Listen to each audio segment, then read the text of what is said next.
नमस्कार विद्यार्थी मित्रांनो, मी वरद देशपांडे, स्पॉटलाइट अकॅडमी.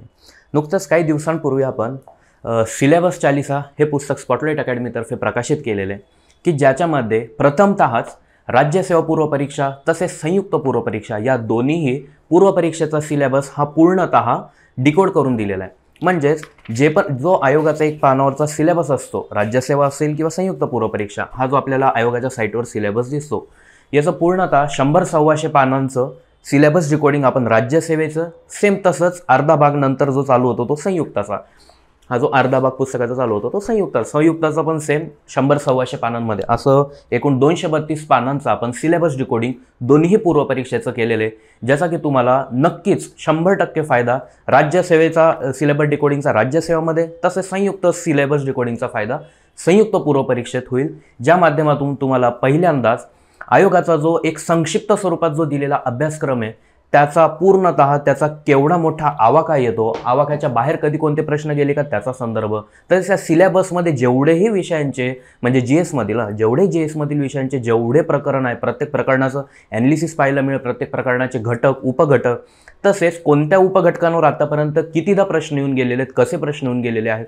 कसे म्हणजे आपण प्रश्न तिथं संदर्भ दिलेला आहे. फक्त जसं की आता इतिहासमध्ये आपण पाहू शकतो फैजपूर अधिवेशन 2014 मध्ये एकदाच प्रश्न विचारलेला आहे. फैजपूर अधिवेशन घटक झाले समजा त्यातले, तर अशा प्रकारे पण तो प्रश्न नेमका कसा होता तो आपण याच्यात दिला नाही, तर ते सिलेबसचा भाग राहून PYQचा जास्त प्रमाण याच्यात झालं असतं. आपण प्रत्येक विषयामध्ये प्रत्येक प्रकरणाचे घटक उपघटक पैकी कोणत्या उपघटकांवर प्रश्न आलेले आहेत ते दिले आहे. आणि सपोज तुम्हाला लगेच तो प्रश्न पाहायचा असेल तर मग आपण आपले हे असे बुकलेट्स आहेत प्रत्येक विषयाचे आपल्या हातात. आता हे इतिहासचं आहे, मग त्याच्यामध्ये आपण नेमका प्रश्न कसे होते म्हणजे राज्यसेवा 13 ते 23 तसेच संयुक्त 18 ते 23 हे सर्व प्रश्न आपण क्रमनिहाय दिले. लगेच तुम्ही 14 उघडलं की एरवे 15 प्रश्न असतात, लगेच पाहू शकतात, तुम्हाला तो प्रश्न लगेच तिथं लोकेट होईल.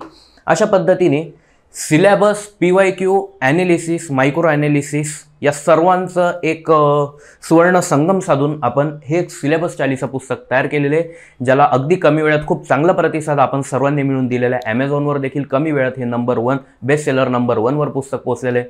सध्याही तुम्ही जो याला प्रतिसाद देत आहात याचा तुम्हाला नक्कीच फायदा राज्यसेवा पूर्वच्या वेळेस पूर्वमध्ये, संयुक्त पूर्वच्या वेळेस पूर्वमध्ये होईल. आपण नेमकं हे पुस्तक आहे आणि सिलेबसचं म्हणजे तुम्हाला पण प्रश्न पडला असेल, हे एक ओळ समजा एका विषयाची एक ओळ असती, आधुनिक भारताचा इतिहास महाराष्ट्राचे विशेष भारांश असं अशी जी ओळ दिली असती, त्याचा कसं काय एवढं मोठा आवाका होऊ शकतो, ते त्याच्यामुळे की ते सर्व घटक उपघटक हे तुम्हाला समजून सांगण्यासाठी आपण एक सिलेबस डिकोडिंगची एक सिरीज चालू केली होती. राज्यसेवेची आपली ती सिलेबस डिकोडिंग सिरीज कंप्लीट झालेली आहे. आता आपण संयुक्तची सिलेबस डिकोडिंग पाहूयात की सपोज आयोगाचा जो अभ्यासक्रम आहे पहिले तो पाहू आपण. हे पुस्तकाचं पेज आहे. आता अराजपत्रित गट ब व गट क सेवा.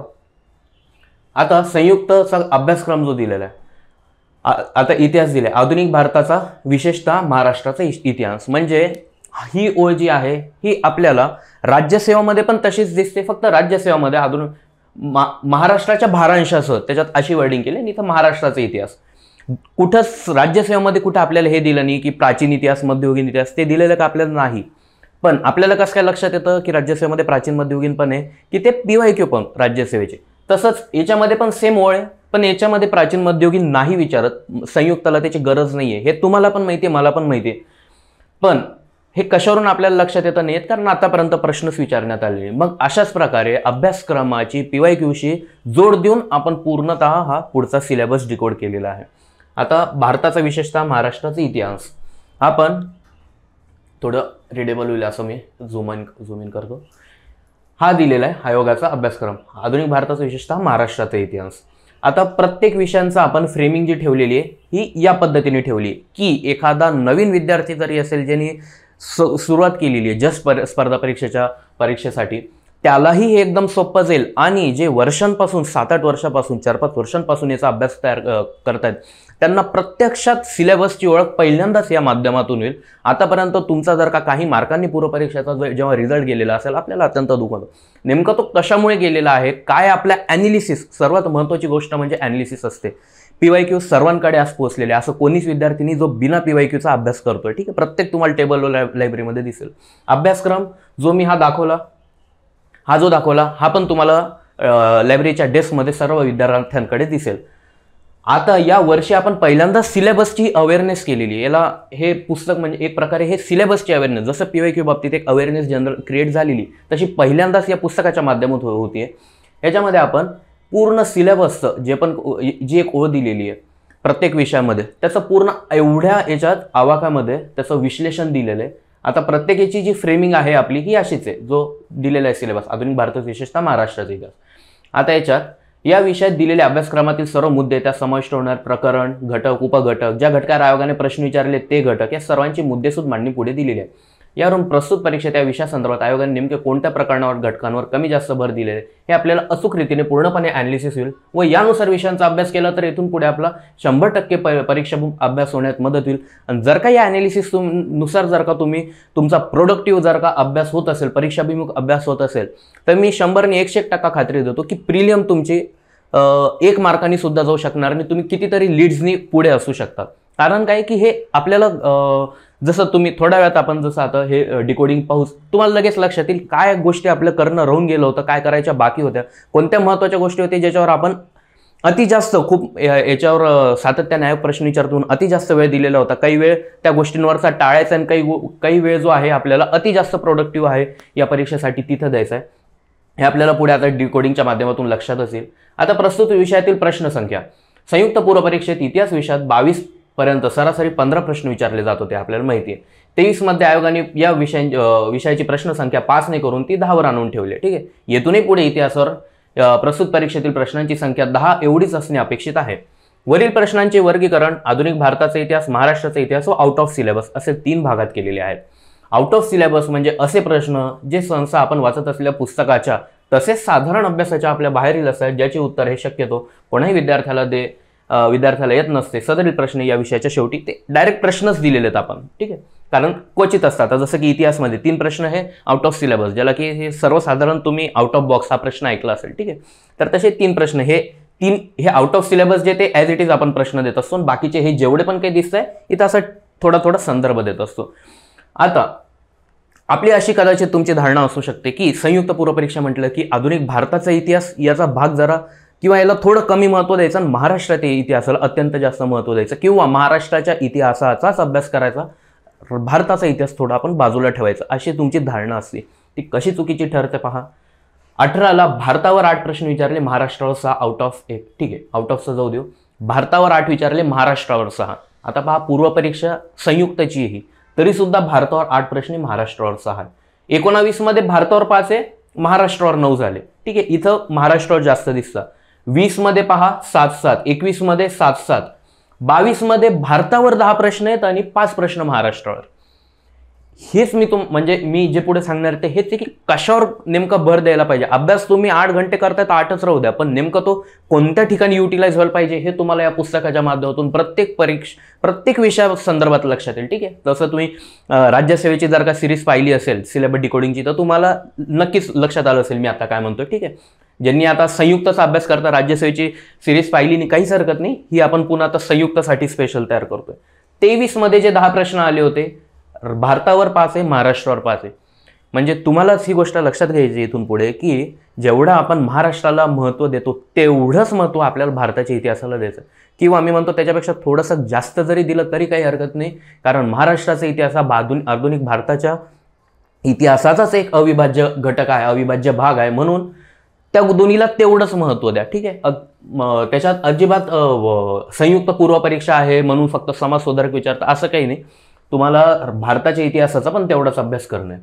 विषयाचे स्वरूप, आता संयुक्त पूर्व परीक्षा इतिहास विषयासाठी केवळ महाराष्ट्राच्या इतिहासाचा अभ्यास करून चालत नाही, तर त्यासोबत भारताच्या इतिहासाला देखील महत्त्व पाहिजे. हे आपण वरील तक्ता पाहिल्यावर आपल्याला लक्षात येईल.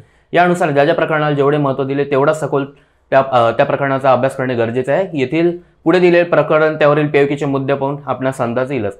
आतापर्यंत 18 ते 23 या विषयावर आयोगाने 3 प्रश्न आपल्या प्रस्तुत विषयाच्या सर्वसाधारण अभ्यासाच्या बाहेरील घटकांवर विचारले, ज्याचे उत्तर सहसा कोणाही विद्यार्थ्याला देणे कठीण असते. असे प्रश्न न सोडवणेच योग्य असते.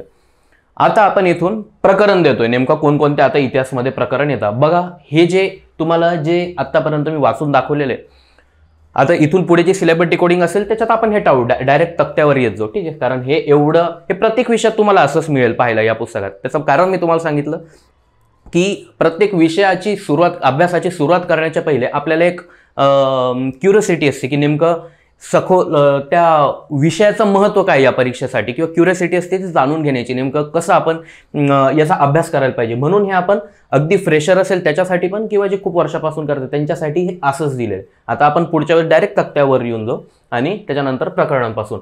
आता भारतीय ब्रिटिशकालीन महत्त्वाचे कायदे, पहिलं प्रकरण बघू आपण. ठीक आहे, ब्रिटिशकालीन कायदे. संयुक्त पूर्व परीक्षा 18 ते 23 मध्ये आतापर्यंत प्रश्न 4 विचारलेले आहेत. प्रकरणाचा दर्जा मध्यम आहे. आता प्रश्नांची संख्या ही 4 आहे. कायदे ऑब्व्हियसली हा मी आत्ताच तुम्हाला जे सांगितलं होतं, हे कायदे म्हणजे हे पूर्ण भारताच्या इतिहासाचा भाग आहे आणि याच्यावर प्रश्नसंख्या जी आहे ती 4 आहे. आता तुम्हाला सांगतो की राज्यसेवा पूर्व परीक्षा जर का तुम्ही पाहिलेत, त्याचं जर का सिलेबस डिकोडिंगचं तुम्ही जर का पाहिलं पुस्तकात, त्याच्यावर किती साहजिक, याच्यावर जर का 4 आहे तर तुम्ही हेच एक्सपेक्ट केलं असेल की 6 वर्ष त्याच्यावर जर का 4 प्रश्न आहे, तर राज्यसेवामध्ये 13 ते 23 11 वर्षात त्याच्यावर किमान 8 प्रश्न तरी असतील. ठीक आहे, किमान याच्यापेक्षा तरी जास्तच असतील. तुम्ही जे PYQचे प्रश्नसंच वगैरे पाहत असतात त्याच्यावर पण कायद्यावर खूप जास्त प्रश्न दिसतात, म्हणून आपण अति जास्त वेळ देतो राज्यसेवाला पण संयुक्ताला पण. आता तुम्हाला मी एक गोष्ट सांगतो, त्याचं तुम्हाला नक्की आश्चर्य वाटेल की राज्यसेवा 13 ते 23 मध्ये कायदे या प्रकरणांवर आतापर्यंत फक्त 2च प्रश्न विचारलेले आहेत. एक मिनिट, मी लगेच तुम्हाला सांगतो 2 आहे का ते.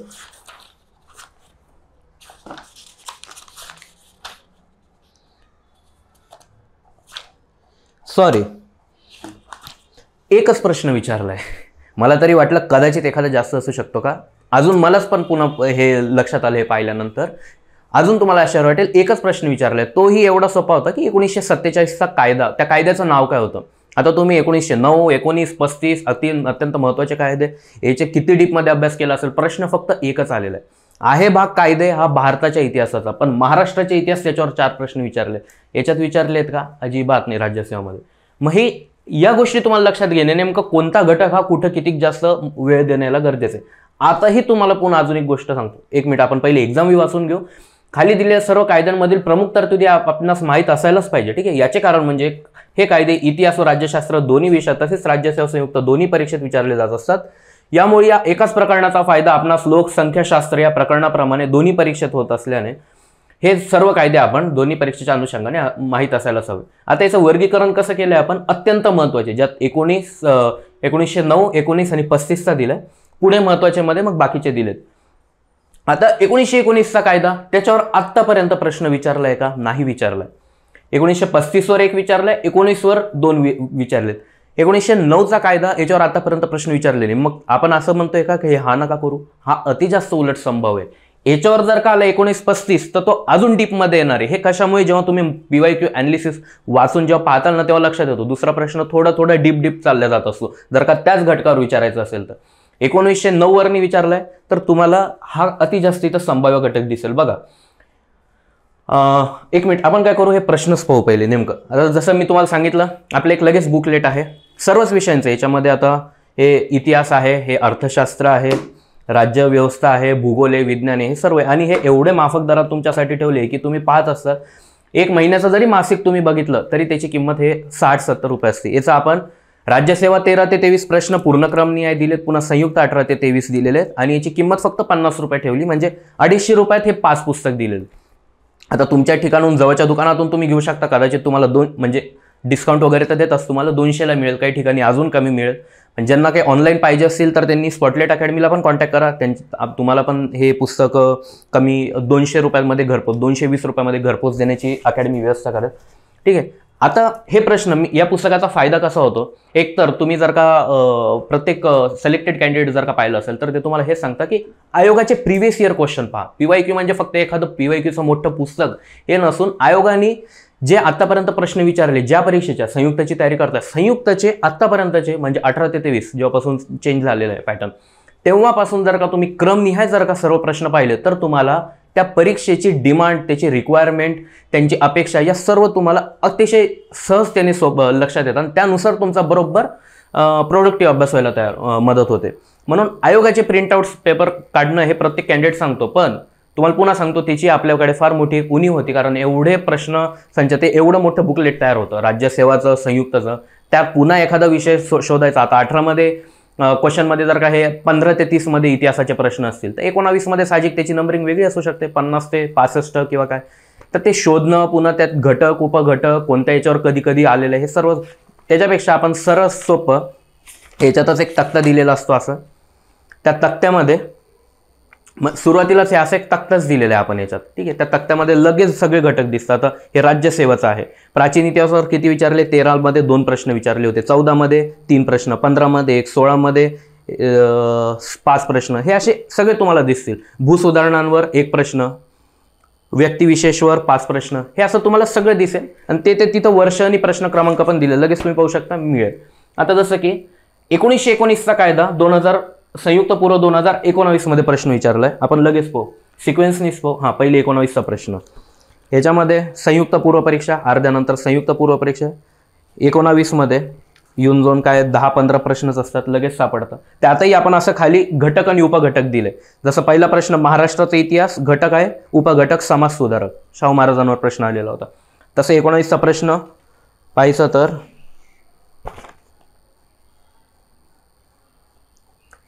भारताचा 14वा प्रश्न आहे, घटक आहे भारताचा इतिहास, उपघटक आहे कायदा. आता प्रश्न होता 1919चा भारतीय प्रशासकीय कायदा तयार करण्यात लॉर्ड चेम्सफर्ड यांना पुढीलपैकी कोणी मदत केली? याचं उत्तर भूपेंद्रनाथ बसू होतं. ते एकमेव भारतीय होते याच्यात मदत करणारे. लगेच आपल्याला लक्षात येतं की याच्या तरतुदींवर आतापर्यंत प्रश्न विचारलाय, हा तयार करण्यात ब्रिटिशांना मदत करणारे भारतीय, हे झालं याचं स्पेशलायझेशन 19 मध्ये.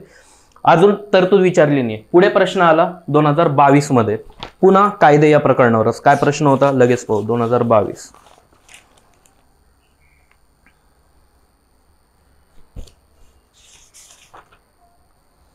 1935चा भारत शासन कायद्याद्वारे कोणती संस्था स्थापनेची तरतूद केली होती? आता आपल्याला माहिती आहे ते federal court, federal railway, reserve bank of India, high commissioner, हे सगळे. हाय कमिशनर आपल्याला माहिती आहे हे 1919च्या कायद्यामध्ये होतं.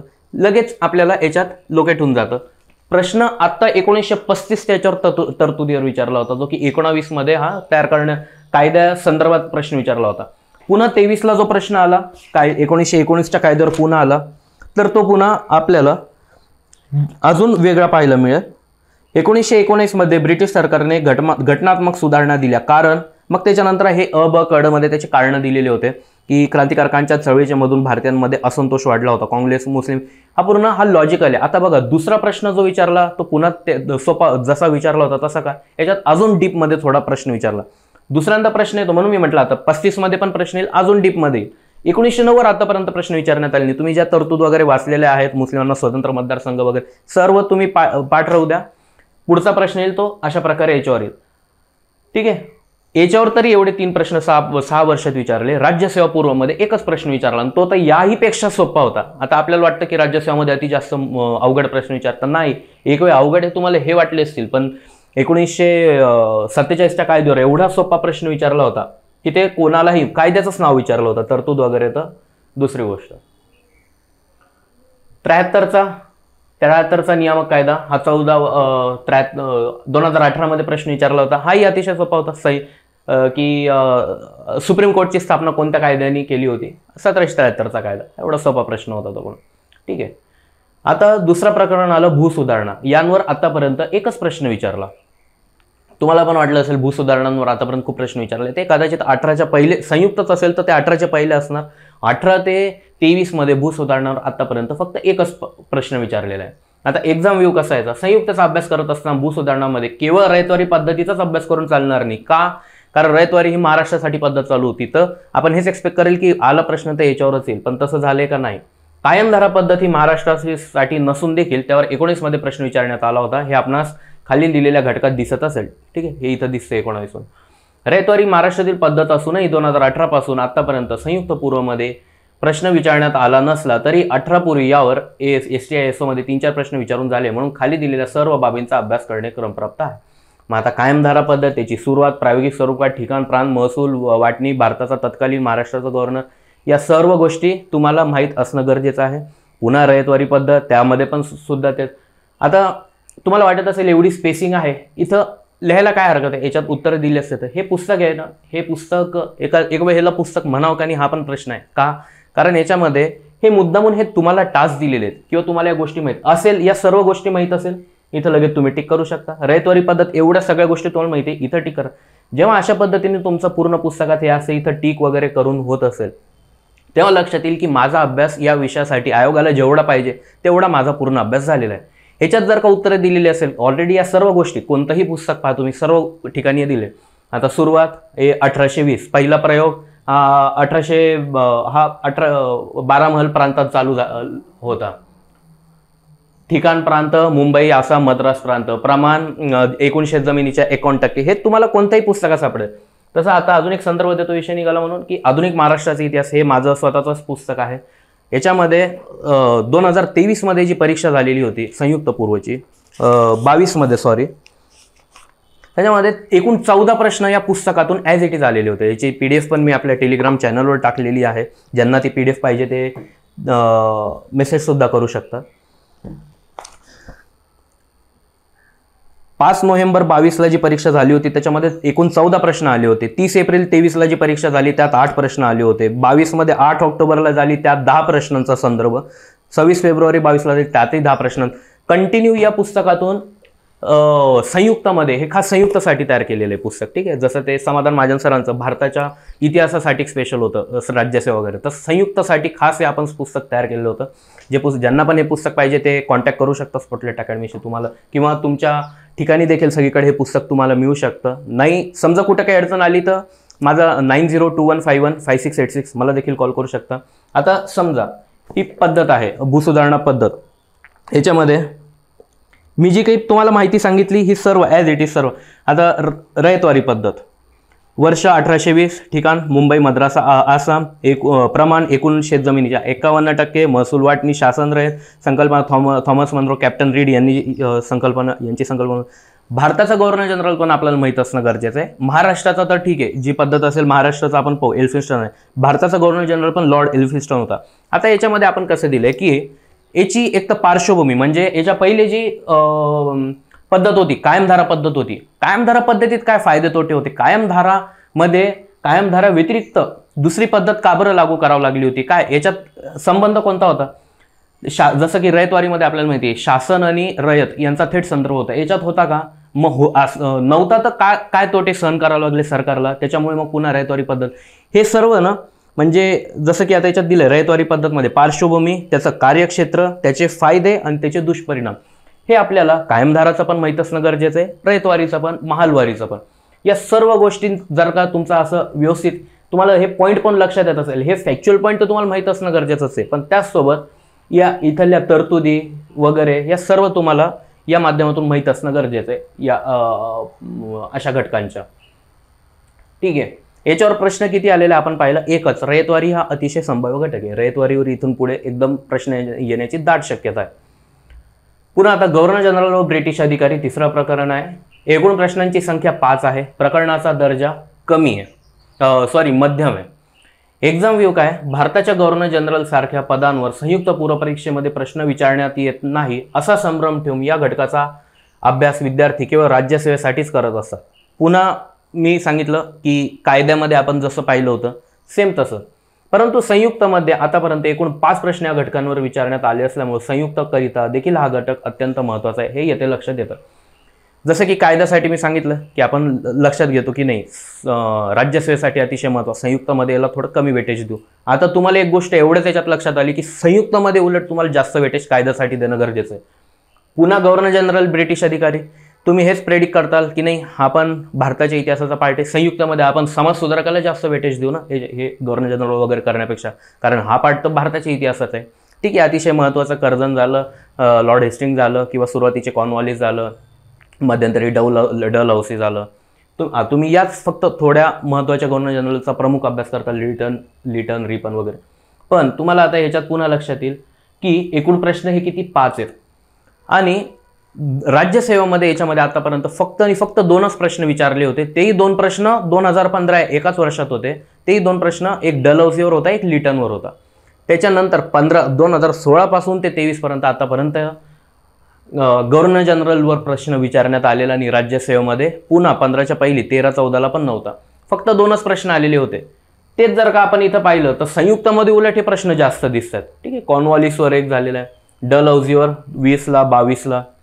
मग तुम्हाला हा अप्रोच म्हणजे हे पुस्तक जे आहे तुम्हाला याच गोष्टी सांगेल की आतापर्यंत जर तुम्ही जो स्वतः अभ्यास करत होते त्या अभ्यासामध्ये आणि या अभ्यासामध्ये म्हणजे या पुस्तकाच्या माध्यमातून तुम्ही जो अभ्यास करताल याच्यामध्ये आतापर्यंतचा जो हा तुम्हाला जेव्हा फरक लक्षात येईल तेव्हा तुम्हाला पूर्वपरीक्षा पास होण्यासाठी काहीच टेन्शन नाही आहे. खूप जास्त तुम्हाला मुभा आहे. कारण काय की नेमकं त्या आयोगाला काय अपेक्षित आहे, त्यांनी काय विचारलेले हे तुम्हाला नुसतं PYQ पण नाही लक्षात येणार किंवा सिलेबस जरी तुम्ही पाहिलं तर एकदम डीपमध्ये दिलं. कोणतंही पुस्तक वाचताना आपण हेच ते कितीदा आपण हायलाईट केलेलं असतं, किती रिव्हिजन केलेलं असतं, त्याच्यावर तुम्ही तुमचा डेटा पण ॲड ऑन करता.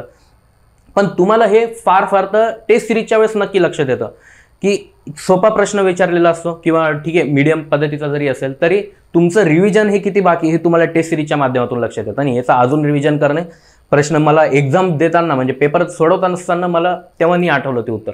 हे तुम्हाला जसं टेस्ट सिरीजमध्ये लक्षात येतं की नाही आपल्याला या घटकाचा किंवा या विषयाचा अजून जास्त कुठपर्यंत अभ्यास करणं गरजेचं आहे, सेम तसंच या पुस्तकाच्या माध्यमातून फक्त टेस्ट सिरीजमध्ये 1 तास ती गोष्ट लक्षात जर का येऊन तुम्हाला एवढा फायदा होत असेल तर पहा हे पुस्तक कायम तुमच्यासोबत असणार आहे. कोणत्या घटकाचा किती जास्त आपला अभ्यास करणं गरजेचं आहे, कोणत्या प्रकरणातील कोणत्या विषयातील कोणत्या प्रकरण आपलं कितपर्यंत झाले, प्रत्येक प्रकरणाची माहिती की परीक्षेत संयुक्त चालू आहे तर फक्त संयुक्तमध्ये किती प्रश्न आलेले कसे आलेले त्याचे एक्झाम व्ह्यू की आता तुम्हाला कसं डील करायचं त्याला. ठीक आहे, असं प्रत्येक वेळेस हे पुस्तक या पद्धतीने तुमच्यासोबत असणार आहे. आता ब्रिटिशांचे धोरण व तत्संदर्भातील बाबी.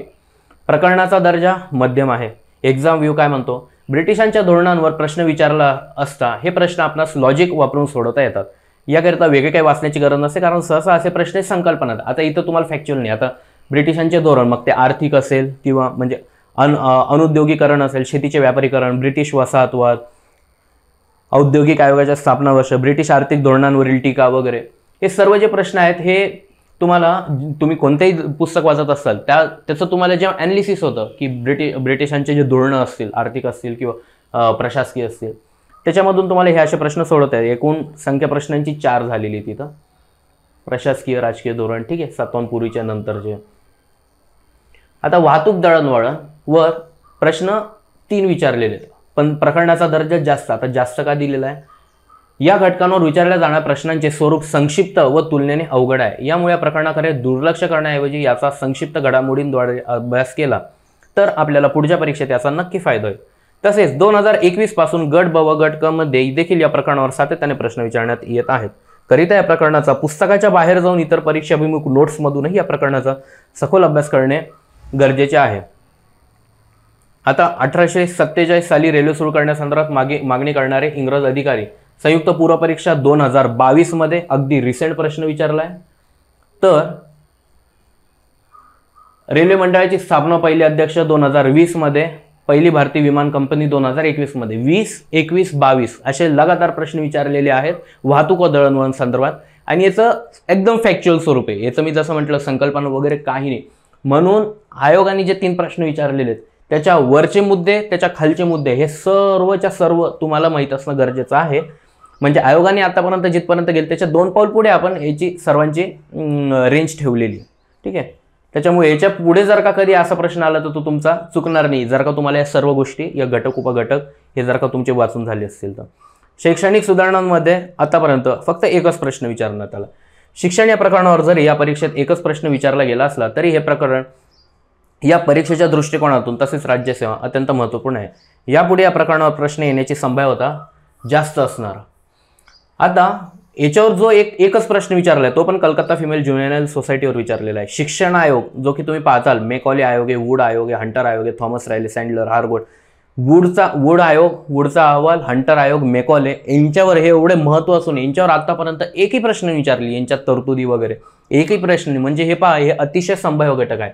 एकच जो प्रश्न विचारला तो कलकत्ता फिमेलवर. याच्यामुळे हे तुम्हाला माहीत असणं अतिशय गरज आहे. तत्कालीन गव्हर्नर जनरल त्यांचं कार्यक्षेत्र, प्रमुख तरतुदी, स्वरूप वगैरे. ठीक आहे, पुढे मग भारतीयांच्या राजा राममोहन राय यांनी स्थापन केलेल्या संस्था त्यांची माहिती, new English school, Fergusson college, भारतातील महिला विद्यापीठ वगैरे, फुलेंचे शिक्षणविषयक कार्य, कर्मवीर भाऊराव पाटील यांच्याशी हे सर्व सिलेबसमधील आपण उपघटक इथं फ्रेम अशा पद्धतीने केले. हे सर्व तुम्ही जे वाचत असाल त्याच पुस्तकातून करायचं. ठीक आहे, आता वृत्तपत्रावर आतापर्यंत फक्त एकच प्रश्न विचारला, त्याची संख्या ही कमी आहे. आता वाहतूक व दळणवळणमध्ये जरी 3 प्रश्न दिले असेल तरी त्याचा दर्जा मध्यम ठेवण्याऐवजी आपण जास्त का ठेवला, कारण रिसेंट सर्व प्रश्न आत्ताचेच आहे, 20, 21, 22, म्हणून त्याला महत्त्व जास्त द्या. त्याच्यावर पुन्हा प्रश्न नक्की येऊ शकतो आणि अतिशय जास्त चान्सेस आहे वाहतूक दळणवळणवर प्रश्न येण्याचे. ठीक आहे. लॉर्ड लिटन यांचे वृत्तपत्रविषयक प्रमुख भारतीय नेते व त्यांनी सुरू केलेली वृत्तपत्रे. केसरीमधील लेखवर 2019 मध्ये प्रश्न विचारण्यात आलेला आहे. बाकी सर्व हे जे महत्त्वाची वृत्तपत्र आहेत, महाराष्ट्रातील असेल ते तसेच भारतातील असतील किंवा इतर समाजसुधारक असतील ज्यांनी स्थापन केली वृत्तपत्र असेल त्याच्यावर आता समाजसुधारकांच्या वृत्तपत्रांवर प्रश्न विचारलाय तर तो समाजसुधारक घटकमध्ये असणार. ठीक आहे. त्याच्या बाहेर हे जे आहेत प्रमुख नेते, भारतीय प्रमुख नेते वगैरे यांच्यावर आतापर्यंत इथं प्रश्न विचारण्यात आलेला नाही आहे. 1857चा उठाव, एकूण प्रश्नांची संख्या 4. दर्जा मध्यम आहे. या प्रकरणावर या परीक्षेत प्रश्न विचारण्याची शक्यता असतेच. महाराष्ट्रातील खालील दिलेल्या प्रमुख ठिकाणी घडून आलेल्या उठावांची माहिती असणे अपेक्षित आहे. मग फक्त 1857चा उठाव तर आपण फक्त महाराष्ट्राचा करायचा आहे, कारण महाराष्ट्राचा तुम्ही विशेष करा, परंतु भारतात मग जेवढे पण काही ठिकाणी उठाव झाले त्यांचं प्रमुख नेतृत्व कोणी केले, तो उठावाचा बिमोड कोणी केलेला आहे हे पण आपल्याला माहीत असणं गरजेचं आहे. मग 1857च्या पूर्वीचे व नंतरचे उठाव हा अतिशय जास्त फेवरेट संयुक्तसाठीचा हा टॉपिक आहे आयोगाचा, की एक्झाम व्ह्यू काय म्हणतो. या प्रकरणावर आयोगाचा प्रश्न विचारण्याचा कल जास्त असतो. 18 ते 23 मधील प्रत्येक संयुक्त पूर्व परीक्षेत या प्रकरणावर 1 ते 2 प्रश्न विचारण्यात आलेले आहेत. यामुळे या प्रकरणातील घटकांवर तेवढा सखोल अभ्यास करणे पुढील परीक्षेच्या दृष्टीने फायदेशीर ठरेल. 1857चा पूर्वीचे उठाव, मग उठावांची सुरुवात कधी झाली होती, कुठं झाली होती, त्याच्यावर सुद्धा 21ला प्रश्न आहे. पहिला आदिवासी शेतकऱ्यांचा पहिला नायक, त्याच्यावर 21ला प्रश्न आहे. आता आपण प्रत्येक ठिकाणी हे प्रश्न नाही पाहते, त्याचं कारण हे की राज्यसेवेचा आपण जे सिलेबस डिकोडिंग केला, आता समजा इतिहास जरी विषय घेतला 1 तासापर्यंत हे गेलेले, इकॉनॉमिक्स म्हटलं तर ते तर 1.25 तासापर्यंत, 1 तास 23 मिनिटपर्यंत गेलेले. तुमच्या या अभ्यासाच्या काळात हे याचे जे प्रश्न आणि उत्तर आहेत हे तुम्हाला लगेच प्रत्येक वेळेस मी ते PYQ उघडून दाखवेल किंवा ते प्रश्न दाखवेल किंवा याचं एक्सप्लेनेशन, याचं उत्तर हे तुमच्याकडे ऑलरेडी तुम्हाला हे गोष्टी माहितीच आहेत. ज्या गोष्टी माहीत नाही, जसं की सिलेबस, आतापर्यंत आपण जे प्रश्नांचं वेटेज जे पाहिलं की कुठं आयोगाचे प्रश्न फिरलेले आहेत किंवा तुमचा एक्झाम व्ह्यू कसा असला पाहिजे हे तुम्हाला कुठं म्हणजे कुठंच नाही मिळणार. आणि जे कुठं नाही मिळणार ते तुम्हाला कमी वेळेत डिलिव्हर करणं या व्हिडिओच्या माध्यमातून हे माझं एक प्रमुख उद्दिष्ट आहे. हे सर्व प्रश्न तुम्हाला एक तर याच्यात पाहिजे तर याच्यात तुम्ही घेऊन शकतात. आयोगाचे पेपर तुमच्याकडे असतील त्याच्यातून घेऊ शकता किंवा जे पण तुमच्याकडे PYQचं बुक असेल ते घेऊ शकता. बरं, PYQ एक्सप्लेनेशनचं पण बुक असेल, प्रत्येकाकडे असेलच कंबाईनच्या वेळेस कंबाईनसाठी, हे सर्व त्याच्यात दिलेत. म्हणून आपण एक्सप्लेनेशन किंवा ते प्रश्नमध्ये वेळ देण्यापेक्षा ज्या गोष्टी तुम्ही आतापर्यंत पाहिलेल्या नाहीत या परीक्षेसाठी डील कसं करायचं, तुमची रूपरेषा कशी असली पाहिजे की ज्याच्यामुळे तुमचा एकही मार्काने तुमचं मार्क जाता परीक्षेचा कट ऑफ जो तो जाता कामा नये, त्याच्यात तुम्ही हमखास 15-1 मार्क पुढे पाहिजे, हा माझा उद्दिष्ट आहे. आणि तो नक्की म्हणजे नक्की होणार. तुम्ही जेव्हा सर्व पूर्ण सिरीज जेव्हा पाहताल सिलेबस डिकोडिंगची, तेव्हा तुम्हाला तुमच्याच त्रुटी लक्षात येतील की आतापर्यंतचा आपला अभ्यास आणि या माध्यमातून जो अभ्यास असेल त्याच्यात किती फरक पडू शकतो. मी तुम्हाला हे पण सांगितले की मी असं नाही म्हणणार की आता 5 जानेवारीला एक्झाम आहे, 5 जानेवारीला तुम्ही बघा या पुस्तकाच्या माध्यमातून तुम्ही जो अभ्यास केला असेल महिना 1.5 महिना, तर तुम्हाला किती फरक होईल. मी तुम्हाला गॅरंटी सांगतो की एकच दिवस फक्त या पुस्तकाच्या माध्यमातून अभ्यास करा. आता इतिहास चालू असेल, इतिहासच्या माध्यमातून करा, इतिहासचा अभ्यास करा. कोणतेही 3 किंवा 4 प्रकरण घ्या किंवा 2 प्रकरण, एका दिवसात 2 प्रकरण साहजिक शक्य आहे. तुमचा अभ्यास चालू असतानाही या पुस्तकाच्या माध्यमातून ही PDF तर आपण याच्यावर देऊच, म्हणजे आपल्या स्पॉटलाइट अकॅडमीच्या टेलिग्राम चॅनलवरच देऊ. एकाच दिवसात तुम्हाला फरक लक्षात येईल एका विषयाचा की आतापर्यंत माझा अभ्यास जो होता तो आणि किती फरक आहे, काय गोष्टी आयोगाला पाहिजे होत्या आणि मी आतापर्यंत काय करत होतो.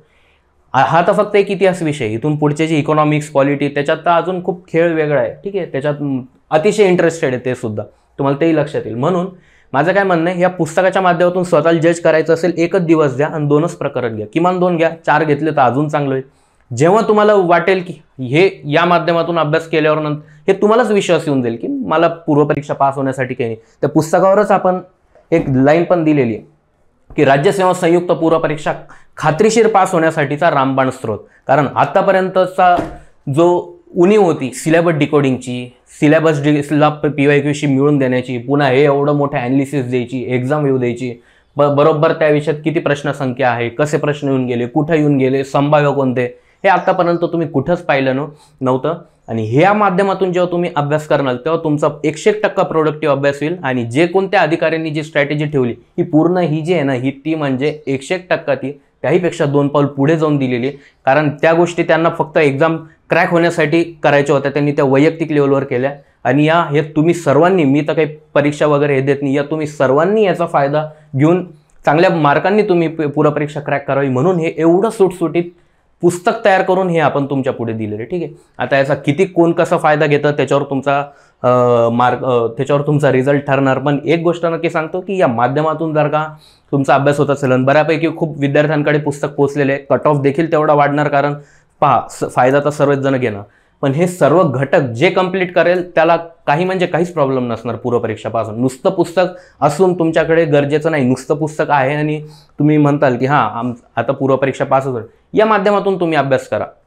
आतापर्यंत मी नाही म्हणत की तुम्ही नवीन पुस्तक घ्या, आहे तेच पुस्तकं ठेवा. मी जरी म्हटलं एक माझं पुस्तक ऑलरेडी ज्यांच्याकडे आहे त्यांना मी सांगितलं नवीन एवढ्या कमी वेळात जर का तुम्हाला वाटत असेल की तुमचं होत असेल इतिहास विषय तरच घ्या, नाही तर फक्त हे पुस्तक असू द्या, माझं पण नका की वाटलंच ज्यांच्याकडे टाईम वगैरे कमी असेल त्यांनी. या माध्यमातून तुम्ही अभ्यास केला तर तुम्हाला काहीच प्रॉब्लेम नाही परीक्षा क्रॅक व्हायला, त्यातलं संयुक्त तर काहीच नाही. आणि जे पण तुमचे इवन हे पण मी सांगतो अजून याच्यामध्ये ह्याच्यात तर आपण फक्त GS कव्हर केले, करंट अफेअर किंवा मॅथ्स अँड रिझनिंग त्याचा पार्ट वेगळा आहे. नुसतं GSचा जरी पार्ट केला तरी तुम्ही जवळपास कट ऑफच्या पुढे तुम्ही याच्यातूनच पोहोचताल. हे जे मार्क असतील हे तर तुम्हाला अगदी बोनस मिळू शकतात. ठीक आहे, या माध्यमातून तुम्ही फक्त अभ्यासाची रूपरेषा असू द्या. एवढा जर का डिकोड सिलेबस कोणी तुम्हाला तयार करून देत असेल त्याचा पाहिजे तेवढा जास्त तुम्ही फायदा करून घ्या. ठीक आहे, PDF तर तुम्हाला ऑलरेडी टेलिग्राम चॅनलवर मोफतच मिळत आहे. पहिले PDF पहा, PDFच्या माध्यमातून कोणत्याही एका विषयातील 2 प्रकरणाचा 3 प्रकरणाचा 4 प्रकरणाचा अभ्यास करा. चांगलं वाटलं तरच पुस्तक घ्या. ठीक आहे, हे तर आपण फ्री ऑफ कॉस्टच देतोय. व्यक्तिविशेषमध्ये प्रश्न क्रांतिकारी, अच्छा आपण कुठे होतो, 1857च्या पूर्वीचे उठाव, एकूण 9 प्रश्न होते. ठीक आहे, आता 9 मध्ये आधी उठावांची सुरुवात वगैरे ते झाले.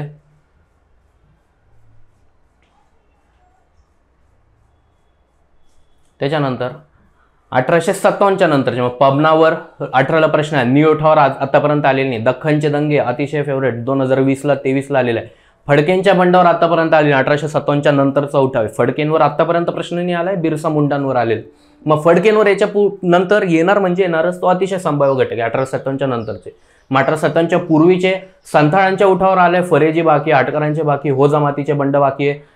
सर सय्यद अहमद व वहाबी चळवळ याच्यावर पण 2 प्रश्न आले, 20 मध्ये आले, 22 मध्ये आले. या सर्व तुम्हाला व्यवस्थित. आता तुम्हाला पुन्हा एक टॅक्ट सांगितलीच आहे ज्याच्यावर प्रश्न आले. आता समजा पवना चळवळ 2018 प्रश्न आलाय, जर का 24ला जर का प्रश्न येणार तर याच्यापैकी जो प्रश्न विचारण्यात आलाय ना त्याच्या 2 पाऊल पुढे जाऊन आहे विचार, थोडं डीपमध्ये विचार. म्हणून ज्याचा अभ्यास केलाय ना प्रश्नसंच तुमच्याकडे असेल संयुक्त, कंबाईनचं, विश्लेषणचं अतिशय जास्त डीपमध्ये करा. प्लस मी तर म्हणतो जे आपण फॅकल्टीच्या नोट्स तुमच्याकडे असतील त्या नोट्स पण तुम्ही वाचून घ्या.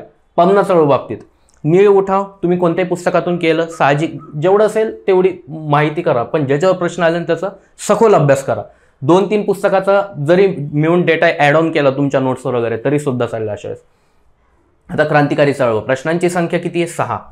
प्रकरणाचा दर्जा कमी, मध्यम, जास्त, अत्यंत जास्त, याच्यामध्ये जास्त आहे. एक्झाम व्ह्यू क्रांतिकारी चळवळ हा भारतीय स्वातंत्र्य लढ्यातील अत्यंत महत्त्वाचा पर्व समजला जातो. या भारतीय क्रांतिकारी चळवळीत महाराष्ट्राचे योगदान अत्यंत महत्त्वपूर्ण आहे. यामुळे या प्रकरणाचा अभ्यास संयुक्त पूर्वकरिता अतिशय महत्त्वाचा आहे. प्रश्नांची संख्या बघू शकता 6 आहेत. मग भारतीय क्रांतिकारक, त्यांनी हत्या केलेले ब्रिटिश अधिकारी, त्यांचे वर्ष, यांचा तक्ता, ह्या सर्व आपण पुस्तकात दिलेलाच आहे. तुमच्या पण जे पुस्तक असेल त्यात दिलं असेल, किंवा तक्ताना जरी नसेल तरी सुद्धा तिची माहिती असेल. 11वी स्टेट बोर्डचं पुस्तक पाहिलं किंवा काय त्याच्यात सुद्धा दिलेलं आहे, किंवा नोट्समध्ये हे तक्त्याच्या स्वरूपात केलं तुम्हाला अजून फायदेशीर ठरेल. कमी वेळात अत्यंत जास्त चांगला अभ्यास होईल. तसं तुम्हाला अजून सांगतो की हे माझं आधुनिक भारताचा इतिहास माइंड मॅप हे देखील एक पुस्तक आहे. आता त्या पुस्तका माझ्याकडे सॅम्पल पुस्तक तर नाही आहे, त्या पुस्तकाची एक या कव्हर पेजवर पाठीमागे आपण एक दिलेले, ते मराठीमध्ये पण आहे आणि इंग्लिशमध्ये पण. दिल्लीमध्ये UPSC कॅन्डिडेटसाठी त्याचं आपण इंग्लिशमध्ये पण आवृत्ती केलेली आहे. 112 पानांचं पुस्तक आहे ते. आणि तुम्हाला सांगताना आनंद होतोय की हे अशा प्रकारचे पहिलंच माइंड मॅप पुस्तक आहे, किंवा एकूणच एका विषयाचं हे पहिलंच पुस्तक आहे की ज्याच्यावर 190 वर्षांचा इतिहास एकाच पानावर दिलेला आहे आणि त्या पुस्तकाची इंडिया बुक रेकॉर्डमध्ये देखील नोंद झाली, वर्ल्ड रेकॉर्डमध्ये पण त्याची नोंद झालेली आहे.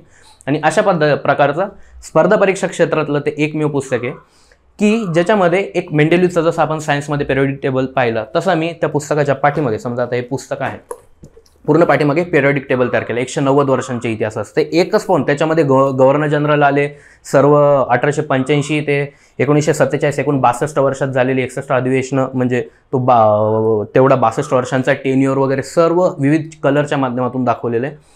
तर त्याच्यामध्ये कसं केलं, आता समजा 1885 वर्षे, पूर्ण 85 मध्ये भारतात काय झालं, 86 मध्ये पूर्ण भारतात अधिवेशन तर झालंच, अध्यक्ष अध्यक्ष असतील त्यांची माहिती, पण पूर्ण भारतात काय काय हालचाल चालू होती तसं पूर्ण क्रोनॉलॉजिक प्रमाणे मी ते दिलं. आणि ते पुस्तक पहिलं इंडिया बुक रेकॉर्ड वर्ल्ड रेकॉर्डमध्ये ठरण्याचं कारण असं होतं की पहिल्यांदा इतिहास हा आपल्याला क्रोनॉलॉजिकली पाहायला मिळालेला आहे. कारण तुम्ही पाहत असाल प्रत्येक प्रकरण, मग प्रकरणांमध्ये घटकांची माहिती आहे. क्रांतिकारी चळवळ तर पूर्ण क्रांतिकारी चळवळ नाही, मग आता क्रांतिकारक चळवळीची सुरुवात कधी झाली, 1897ला ब्रिटिश रँडची जेव्हा हत्या झालेली होती, वासुदेव चाफेकर बंधूंनी जेव्हा रँडची हत्या गेली होती, तो एक 1897. मग 1897 मध्ये अजून काय झालं, अमरावतीमध्ये अधिवेशन झालं होतं. 1897 मध्ये बेलूर येथे स्वामी विवेकानंदांनी मठ स्थापन केला होता. 22 जानेवारी 1897 मध्ये सुभाषचंद्र बोस यांचा जन्म झाला. म्हणजे बघा, जिथून ही क्रांतिकारक चळवळ सुरू झाली भारतात त्याच वेळेस सुभाषचंद्र बोसचा देखील जन्म झालेला होता. हे असं सर्व ज्या या सर्व असंख्य ज्या घडामोडी आहेत त्या एक एक वर्षात तुम्हाला पाहायला मिळतील. अशा प्रकारचं ते पहिलंच पुस्तक ठरलं. ठीक आहे, त्याच्यामुळे ते जर का तुम्ही पुस्तक यावेळेस 112 पानांचे ज्यांनी ते पुस्तक ज्यांच्याकडे असेल ना, त्याच्यात हे असे भारतीय क्रांतिकारक, त्यांनी ब्रिटिश अधिकारी यांचे चार्ट्स वगैरे जे आहेत ना त्याच्यात खूप जास्त दिलेले. ज्यांच्याकडे ते पुस्तक असेल त्यांनी हे जे मी काही पॉईंट्स दिलेत ना त्या माध्यमातून करा. नाहीतर ज्यांच्याकडे ते पुस्तक नसेल, माइंड मॅप पुस्तक आहे, एरवी ते एक्झामच्या पिरियडमध्येच वाचायचं असतं, त्यांनी ते विकत घ्या.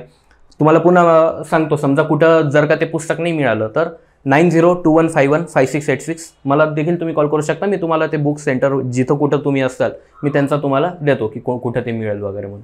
ठीक आहे, म्हणजे आतापर्यंत माझं महाराष्ट्राचा इतिहास, भारताचा इतिहास, महाराष्ट्राचा पण एक माइंड मॅप पुस्तक आहे जे मी तुम्हाला सध्या नाही सांगत, भारताचं जरी केलं तुम्ही तरी सुद्धा चालेल. तर माझे स्वतःचे पण पुस्तक आहेत. तर हे जे आपण जे याच्यात दिले, आता बॉम्बे प्रेसिडेन्सी असोसिएशन 22ला प्रश्न आला, याचं पूर्ण मी एक वेगळं तुमच्यासाठी लवकरच मी काय करेल की जेवढे पण प्रश्न आहेत ना त्यांचं एक्सप्लेनेशनचं कमी वेळेत तुमचं सगळंच एक्सप्लेनेशन होईल.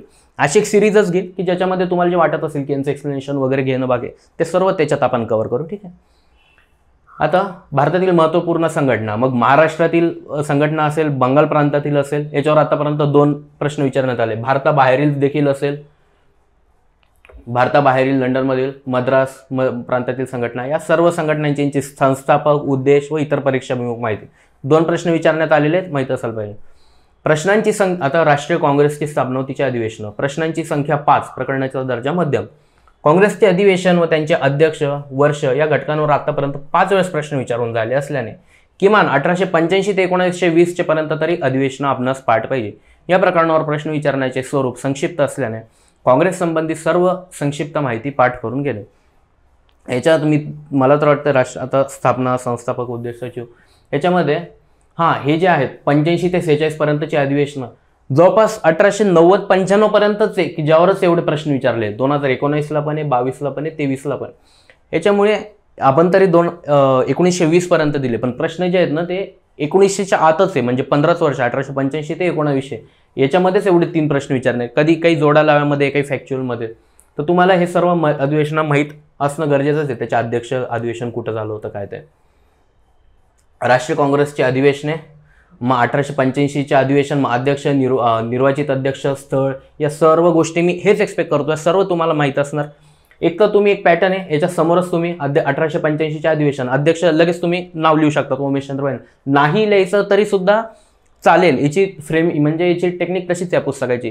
तुम्हाला माहीत लोकसंख्या घटक आहे ते ज्याच्यात मी तुम्हाला आवर्जून सांगेल की तुम्ही प्रत्येक त्याच्यासमोर माहिती लिहा. समजा साक्षरता किती आहे लगेच लिहा, लोकसंख्या किती आहे लगेच लिहा, जिल्ह्याची असेल, राज्याची असेल, जे आपण त्यात पॉईंट्स दिले, कारण त्याच्यात लिहिणं अपेक्षित आहे. परंतु याच्यात जर का तुम्ही सगळे लिहिणार ना तर तुम्हाला नेमकं लक्षात नाही येणार ना, तुम्हाला या गोष्टी करणं पाठ आहेत का नाही आहेत. हे पुस्तक जर का तुम्हाला माहितीच नाही, 1885 एकदम सोपा प्रश्न आहे, पण गृहीत धरू 1885 आणि याचं स्थळ पाहिल्यावर जर का तुम्हाला आठवतच नसेल की नेमकं हे कुठं झालेलं होतं अधिवेशन, आता मी हा अगदी सोपा प्रश्न घेतोय, पण आता बाकीचे तर तुम्ही पाहू शकता घटक उपघटक किती.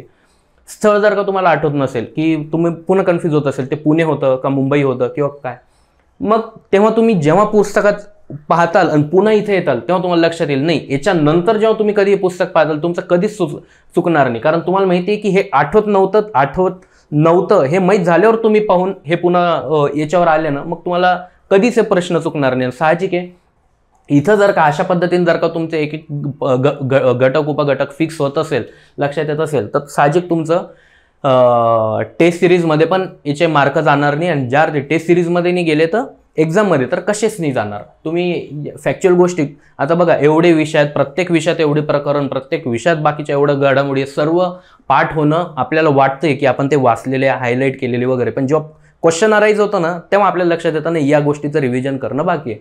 आता प्रत्येक मार्गदर्शक असतील, फॅकल्टी असतील, प्रत्येकजण तुम्हाला सांगत असतील, हे नक्की सांगत असतील या गोष्टीचं महिन्यातून एकदा रिव्हिजन करा, काही जण सांगतील आठवड्यातून रिव्हिजन करा, काही जण सांगतील दिवसा झोपायच्या पहिले जेव्हा असले त्याचं रिव्हिजन करा, कोणी सांगेल 2 वेळेस करा, 4 वेळेस करा. पण नेमकं प्रत्येकाची अभ्यास पद्धती वेगळी असते, प्रत्येकाचा अभ्यास करण्याची किंवा लक्षात ठेवण्याची शक्ती, स्मरणशक्ती ती वेगळी असते. तुम्हाला हेच एक पुस्तक आहे, हे एक मापन यंत्र आहे जे तुम्हाला सांगेल की तुम्हाला रिव्हिजन किती वेळ करायची. आता स्थळ हे मुंबईला झालेले आहे, तुम्हाला पुन्हा वाचायची गरज आहे का? नाही, तुम्हाला हे गोष्टी माहितीच आहे. मग तुम्हाला माहिती असायला पाहिजे कोणत्या गोष्टी तुमच्या पाठ झाल्या आहेत, कोणत्या गोष्टी करायच्या आहेत. आता एवढ्या सोसायटीत London India society, east India association या सर्व तुम्ही वाचलेले आहेत, पण हे पाहिलं की तुम्हाला लक्षात येतं का याची स्थापना कधी झाली, संस्थापक कोण होते, उद्देश कोण होते, याच्यावर पण प्रश्न. ईस्ट इंडिया असोसिएशनच्या उद्देशावर प्रश्न विचारला होता 2022ला, खूप कन्फ्युजन झालं होतं. पुस्तक वाचताना तुम्हाला माहिती आहे की हां हे उद्देशाचं आहे, जेव्हा प्रश्न विचारताना तेव्हा आता क्लिक करा, याची स्थापना वर्ष वगैरे सर्व पहा तुम्ही, हे लगेच लक्षात राहतं. Indian national union, Indian league यांचे संस्थापक कोण आहे, उद्देश काय आहे, हे लगेच वाचलं की लक्षात येतं का? नाही, मग तुम्हाला लगेच इथं जाणे, हे गोष्ट करणे, जेव्हा झालं याच्यावर टिक मार्क करणे, अशा पद्धतीने तुम्हाला हा सिलेबस प्रत्येक विषयाचा संपवला. जेव्हा तुमचा हा संपेल तेव्हा तुम्हाला मी म्हणतो हे आउट ऑफ सिलेबस प्रश्न ना ते सोडल्यानंतर तुम्हाला पैकीच्या पैकीच मार्क मिळणार, GS मध्ये जेवढे विषय आहेत तेवढे. ठीक आहे. राष्ट्रीय काँग्रेसचे प्रमुख अधिवेशन, मग 6चे अधिवेशन, 16चे, 20चे, 29चे, 36चे याचा विशेष अभ्यास करणं गरजेचं आहे. पुन्हा काँग्रेस अंतर्गत स्थापन करण्यात आली the British committee of Indian national Congress. आता हे पण तुम्ही जे पण पुस्तक वाचताल त्याच्यात हे झालेले. पुन्हा आठवा, स्थापना कोणी केलेली होती, कधी झाली होती, अध्यक्ष, सचिव, नियतकालिक कोणते, इंग्रज सदस्य, भारतातील सदस्य आणि उद्देश कोणतं, the British committee of Indian national Congress. ठीक आहे. पुन्हा मवाळ काळखंड, मवाळ नेते, मवाळ युग, कोणकोणते प्रमुख मवाळ नेते होते. नंतर कट्टर मावळवादी नेते फिरोजशाह मेहतांवर प्रश्न विचारण्यात आलेला आहे 20ला, दादाभाई नौरोजींवर 22ला. जहाल काळखंडांमध्ये आतापर्यंत मला तर वाटतंय प्रश्न विचारण्यात फक्त ॲनी बेझंटवर विचारलेला आहे. बाकी पहा, बंगालच्या फाळणीवर आतापर्यंत प्रश्न नाही आहे. जहाल कालखंडात अजिबात प्रश्नाचं प्रमाण खूप कमी, 2000 तोही आता 2022C. याचा अर्थ काय, किमान 3 लाईनचा प्रश्न होता. ठीक आहे.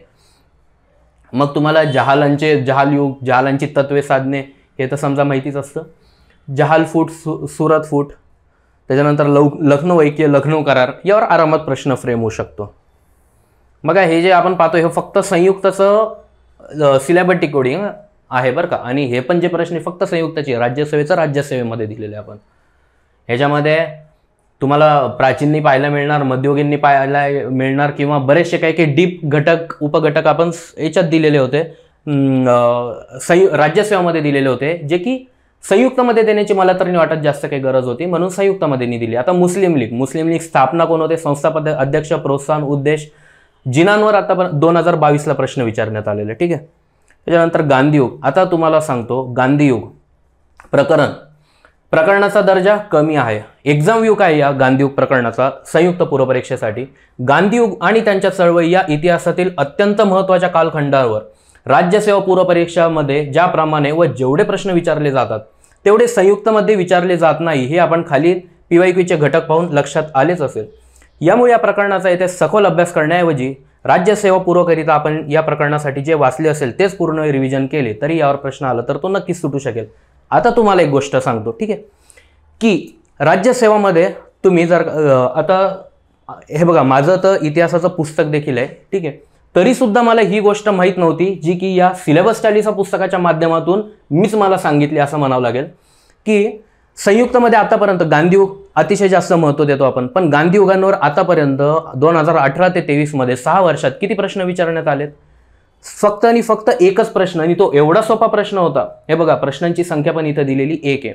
तो प्रश्न एवढा सोपा होता की 1920ला जेव्हा टिळकांचं निधन झालं होतं तेव्हा गांधीजींनी कोणत्या चळवळीची सुरुवात केली. आता एखाद्या स्टुडंटनी आज जरी स्पर्धा परीक्षेचा MPSCचा अभ्यास चालू केला तरी सुद्धा एवढी तर बेसिक गोष्ट माहीत असते. 1920 टिळकांचं निधन झालं 1920ला. गांधीजी भारतात आले 9 जानेवारी 1915ला. 20 पासून ते चळवळीत सामील झाले. पहिली चळवळ ही असहकार चळवळच होती. 1930ची जी होती ती सविनय भंग होती, आणि 1942ची जी होती तर ती चले जाव चळवळ होती. आता 1920ला जी चळवळ असणार, साहजिक आहे असहकार चळवळच त्याचं उत्तर असणार. म्हणजे एवढा बेसिक प्रश्न विचारला, त्याच्या पूर्वीही कधी प्रश्न विचारला नाही, त्याच्यानंतरही विचारला नाही. आणि आपली आपण कसा अभ्यास करतो, गांधीयुग अत्यंत महत्त्वाचं आहे, गांधीजी अत्यंत महत्त्वाचे व्यक्तिविशेष म्हणून आहे इतिहासात. तर तुम्ही याचा भरमसाठ अभ्यास करताल. 30-40 पानांचं तर मीच हे जे पुस्तक आहे आधुनिक महाराष्ट्राचे याच्यात तर मीच तेवढा डेटा दिलेला आहे. पण तो खरंच उपयोगी आहे का संयुक्तसाठी? नाही. राज्यसेवामध्ये त्या परीक्षा या घटकावर प्रश्न विचारले गांधीयुगावर, संयुक्तमध्ये तेवढे प्रश्न विचारले नाही. आणि जे की मी तुम्हाला सांगतो की येणारा प्रश्न जो असेल, आता एक प्रश्न मी तुम्हाला लगेच सांगितलं, पहिला प्रश्न जो आला अगदी सोपा आला. येणारा जो असेल तर चळवळीतल्या मुद्द्यांवर वगैरे असू शकतो, पण त्याच्यासाठी एवढा तुम्हाला वेळ देणं गरजेचं आहे का? त्यातल्या त्यात जेव्हा की एवढे कमी वेळ, आता 5 जानेवारीला एक्झाम आहे, एवढा कमी वेळ असताना तुम्हाला काहीतरी प्रोडक्टिव्ह वाटतोय का याच्यावर अति जास्त महत्त्व द्यायला? तर नाही.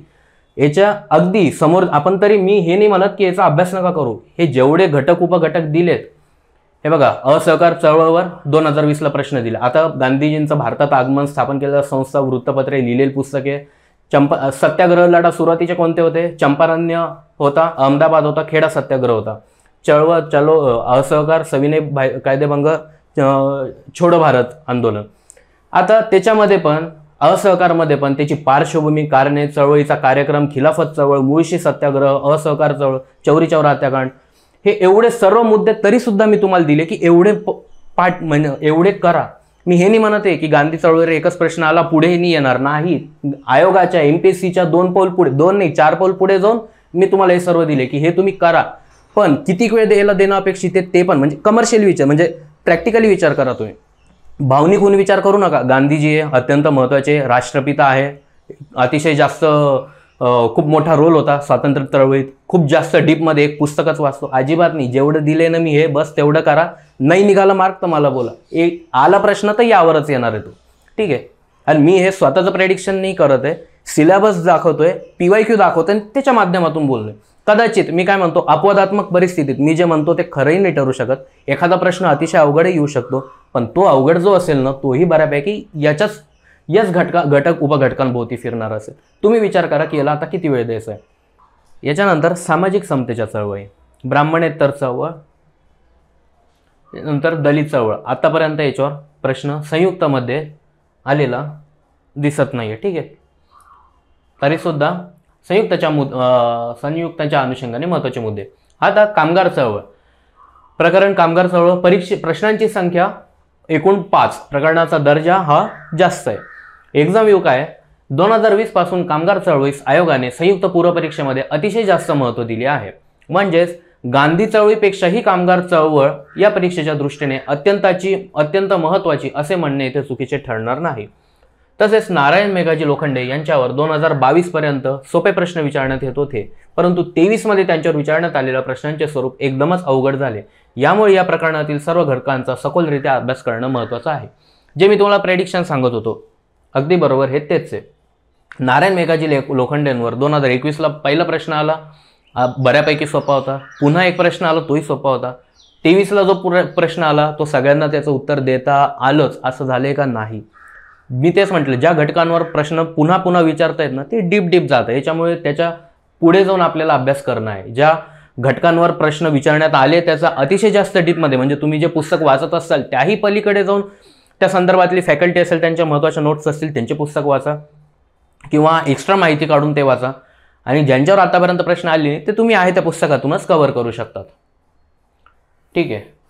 आणि याच्यावर तर आता हे जे आहेत स्वातंत्र्यपूर्व काळातील भारतातील कामगार संघटना, त्यांचे स्थापन वर्ष आणि त्यांचे संस्थापक, यावर पण बरेचसे प्रश्न 21-22 पुन्हा 22 मध्ये याच्यावर पण बरेचसे प्रश्न येतात. हे अगदी सोपे फॅक्च्युअली, फक्त त्या संस्था माहीत असणं पाहिजे तुम्हाला. आयटक झालं नाही, Bombay mill association, social service league, Madras labour union, Ahmedabad textile labour association, मजूर महाजन, किसान कामगार यांचे स्थापना आणि संस्थापक, फक्त हे जोड्या लावामध्येच, दोन्ही प्रश्न जोड्या लावामध्येच विचारले. प्रमुख कारखाना अधिनियम यातली महत्त्वाच्या तरतुदी करून घ्या. 81, 92, 1911 याच्यामधील फक्त प्रमुख तरतुदीने करा. आतापर्यंत प्रश्न विचारण्यात आला नाही, याच्यानंतर प्रश्न येईल, आणि आतापर्यंत प्रश्न विचारण्यात आला नाही, याच्यानंतर जो कोणता प्रश्न समजा विचारण्यात आला त्याचं स्वरूप हे साहजिक बऱ्यापैकी सोपंच असेल. सामाजिक संघटना अत्यंत महत्त्वपूर्ण आहे प्रकरण, कारण 2020, 21, 23 लगातार रिसेंट अगदी प्रश्न याच्यावर पाहायला मिळत आहेत. तरी सुद्धा ज्ञानप्रसारक समाज असेल, आर्य समाज असेल, सत्यशोधक समाज असेल, याच्यावर या महत्त्वपूर्ण एवढ्या संघटना असून सुद्धा, एवढं महत्त्वपूर्ण मानवधर्म सभा असेल, ब्रह्म समाज, महत्त्वपूर्ण सामाजिक संघटना आहे, परंतु यांच्यावर आतापर्यंत प्रश्न विचारला का नाही.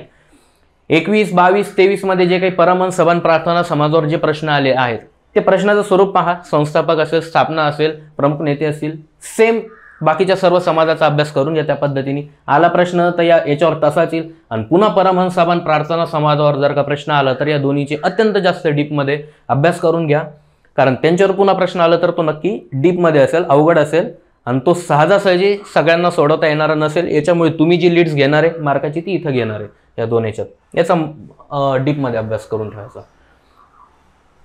पुढचं प्रकरण कोणतं? समाज सुधारक, अत्यंत महत्त्वाचा आणि अत्यंत आवडतीचा प्रकरण आपला या किमान संयुक्तसाठी तरी. संयुक्त पूर्व परीक्षेत प्रश्न संख्या 21. आता राज्यसेवामध्ये पण 13 ते 23 मध्ये सर्वात जास्त जर का प्रश्न कोणत्या घटकांवर विचारण्यात आले तर ते पण म्हणजे समाज सुधारक हेच प्रकरण. म्हणजे भारताचा इतिहास असेल किंवा महाराष्ट्राचा इतिहास असेल, त्यातले जे वेगवेगळे प्रकरण असेल, तरी सुद्धा सर्व जरी प्रकरण तुम्ही काढले, की गांधी युग काढला, जहाल युग, मावळ युग किंवा बाकी सर्व भूसुधारणा वगैरे, सर्वात जास्त प्रश्न राज्यसेवामध्ये पण समाज सुधारक याच्यावरच दिसतात. ती प्रश्न संख्या राज्यसेवामध्ये 19 प्रश्न, 13 ते 23 मध्ये एकूण 19 प्रश्न विचारले, जे की इथं 18 ते 23 मध्ये एकूण 21 प्रश्न विचारलेले दिसतात. ठीक आहे, प्रकरणाचा दर्जा अत्यंत जास्त आहे. याचा एक्झाम व्ह्यू पाहू आपण. संयुक्त पूर्व परीक्षेसाठी इतिहास विषयाचा अभ्यास करताना सर्वात जास्त वेटेज ज्या प्रकरणाला आहे ते प्रकरण म्हणजे समाज सुधारक. प्रत्येक संयुक्त पूर्व परीक्षा या घटकावर हमखास 3 ते 4 प्रश्न विचारले जातात. यामुळे या प्रकरणाला जेवढा जास्त वेळ देता येईल तसेच जेवढा जास्त या प्रकरणाचा सराव करता येईल, निश्चितच ते तुम्हाला सहजच मार्क मिळवून देणार ठरेल. या प्रकरणातील प्रमुख समाज सुधारकांचा विशेष करून महात्मा फुले, शाहू महाराज, डॉक्टर आंबेडकर, कर्वे, पंडितराव या अत्यंत महत्त्वपूर्ण समाज सुधारकांचा सखोल अभ्यास करणं अपेक्षित आहे. आणि इथं तुम्हाला एक गोष्ट इथं पुन्हा आश्चर्यकारक लक्षात येईल. आता आपण ठीक आहे, ह्या सर्व गोष्टी आपण म्हणतो की महात्मा फुले आहे, शाहू महाराज आहे, डॉक्टर आंबेडकर आहे, कर्वे, पंडित रमाबाई यांच्यावर सातत्याने प्रश्न येत असतो. हे अत्यंत महत्त्वपूर्ण समाज सुधारक आहे. अत्यंत महत्त्वपूर्ण तर आहे समाज सुधारक, त्याच्यावरील प्रश्नांची संख्या पण इथं खाली दिलेली. परंतु डॉक्टर बाबासाहेब आंबेडकर यांच्यावर आतापर्यंत संयुक्त पूर्व परीक्षेत 18 ते 23 मध्ये किती प्रश्न आलेले? तुम्ही साहजिक विचार करताल 2-3 प्रश्न, 3-4 प्रश्न आलेले, किंवा कदाचित त्याच्यापेक्षा जास्त एक्सपेक्ट करताल, किंवा इथं जे दिसत आहेत 2-3 वगैरे, किमान तेवढे तरी असणार. अत्यंत महत्त्वाचे समाज सुधारक आहेत कारण. परंतु त्यांच्यावरील प्रश्नांची संख्या किती आहे? 0. एकही प्रश्न डॉक्टर बाबासाहेब आंबेडकरांवर 2018 ते 23 मध्ये विचारण्यात आलेला नाही. इथं खोटं वाटत असेल, म्हणजे आश्चर्यकारक वाटत असेल, आपण इथं बघू. हे बघा, डॉक्टर बाबासाहेब आंबेडकर, शाहू महाराजांवर दिसतील 2019लाच 3 प्रश्न आहे. सर्वांचे दिसतील, भाऊदाजी लाड, रामजी शिंदे, विठ्ठल रामजी शिंदे, दादो पांडुरंग तरखडकर 20-22, पण डॉक्टर बाबासाहेब आंबेडकरांवर दिसतात का नाही? हे लगेच तुम्हाला पण विश्वास नसेल बसत, कारण तुम्ही जे पण कोणते प्रश्नसंच पाहत असाल PYQ वगैरे, त्याच्यामध्ये साहजिकच आहे आपल्या डॉक्टर बाबासाहेब आंबेडकरांचं बरंचसं दिसतं की याच्यावर प्रश्नसंख्या खूप आहे. परंतु ती संयुक्त पूर्वमध्ये नाही आहे. राज्यसेवा पूर्वमध्ये 3 प्रश्न विचारण्यात आलेले आहेत. संयुक्त मुख्यमध्ये बरेच आहेत. 18च्या पहिले संयुक्त 17पर्यंत संयुक्तमध्ये पण असतील. राज्यसेवा मेन्समध्ये नक्कीच असतील. इतर परीक्षा असतील, फॉरेस्ट ॲग्री वगैरे सर्वांमध्ये प्री मेन्स सगळीकडे असतील. संयुक्त पूर्व परीक्षेचं जेव्हा आपण ॲनालिसिस करू 18 ते 23, त्याच्यामध्ये समाज सुधारकाचं पुन्हा ॲनालिसिस करू. त्याच्यात कुठंच प्रश्न हा यांच्या अवतीभोवती फिरलेला आपल्याला दिसत नाही. हे तुम्हालाही आश्चर्यकारक वाटेल किंवा हे पुस्तक करताना जेव्हा मी त्या ॲनालिसिसचं फ्रेमिंग या पद्धतीने करत होतो, कोणत्या घटकांना कुठं किती वगैरे महत्त्व आहे, त्यावेळी मी 4 वेळेस पुन्हा प्रश्न पाहिले 18 ते 23 मध्ये. इवन आपण जे 4 ऑप्शन घेतो ना, त्यात जरी कुठे मला लोकेट झालं असतं तरी मी तर लिहिलं असतं की हां, जरी उत्तर ते नव्हतं परंतु यांच्या संदर्भात प्रश्न कुठंतरी तो आलेला होता, पण तेही ऑप्शनमध्येही कुठं दिसणार नाही.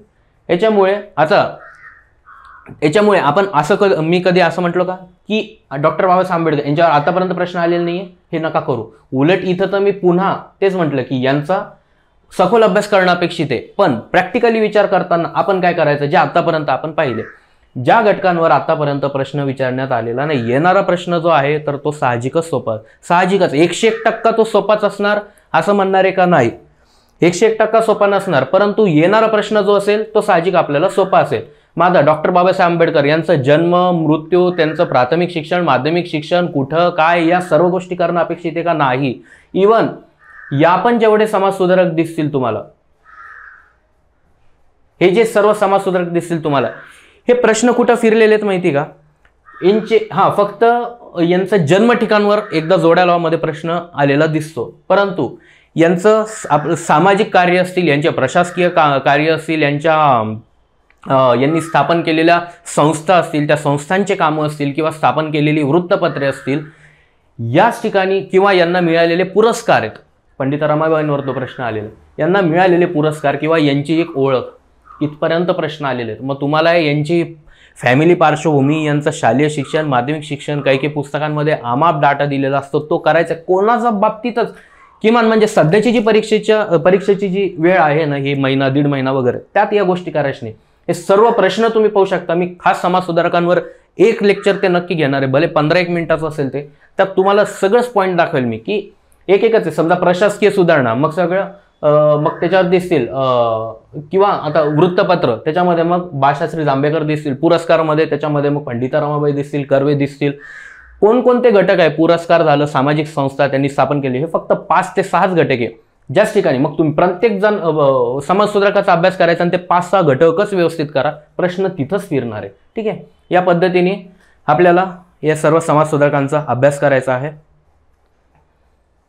त्याच्यानंतर महाराष्ट्रातील विविध संस्था, संघटना, पक्ष, समाजसुधारक, महत्त्वाच्या नेत्यांनी स्थापन केलेल्या संस्था, मग खालच्या या कुठं कोल्हापूर प्रजा परिषद 18ला प्रश्न, प्रतियोगिता सहकारी, हिंदू महासभा 2023चा जरा डीप प्रश्न होता, तो पहिलाच प्रश्न आलेला डीप. मी जेव्हा म्हणतो ना की पहिल्यांदाच प्रश्न येतो पण तो सोपा असतो, काही ठिकाणी जो अपवाद असतो ना तो आपल्याला इथं पाहायला मिळेल. 2023 जेव्हा आपण जनरलायझेशन करतो तेव्हा 50%पेक्षा जास्त घडामोडी जेव्हा घडत असतील त्याचं आपण जनरलायझेशन करतो, परंतु अपवाद हे कुठंतरी हे आपल्याला मिळतात. हा 23 मध्ये पहिलाच प्रश्न आला, तो अवघड होता.